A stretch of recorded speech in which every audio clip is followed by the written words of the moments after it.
So I wanted to really quickly review last week about the Constitution. So today our learning target is what are the three branches of government and what are three key points that were brought up in your Apex lesson. So first, remember we said this is a new form of government after the American Revolution, and this is the one that still operates today, and it's based on that principle of federalism. Now remember, federalism is a system of government in which the power is shared by the national government and the state. That was a big concept we kind of talked about yesterday. So this balancing of power between the national government and the state government is what we called a division of power, right? The balancing the strong central authority or central government with popular sovereignty. And remember, popular sovereignty is the authority of the people, meaning that the people have the power to vote by voting. Now, we said that there were three branches of the federal government. The first branch was the legislative branch. The Senate and the House of Representatives, this is where all laws are made. Then we have the executive branch, the president and his office, where all the laws are applied. Remember, I kind of given that analogy. He's the one that enforces the law. So enforce, right? Executive branch enforces the laws.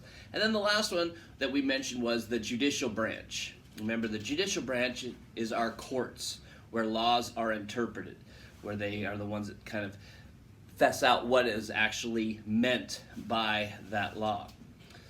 So then there were three things that I wanted to kind of emphasize with you. So 3 points. So in your notes, put down these 3 points. Number one is that our government has a system of separation of powers, right? And this idea of checks and balances.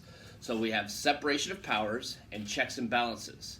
This keeps any one branch from getting too powerful.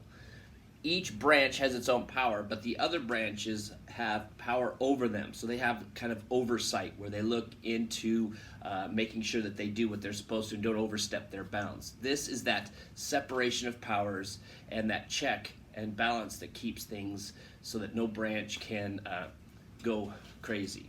All right, the other thing that I wanted, number 2, was the Constitution is the supreme law of the land. Right? No state can create a law that goes against it.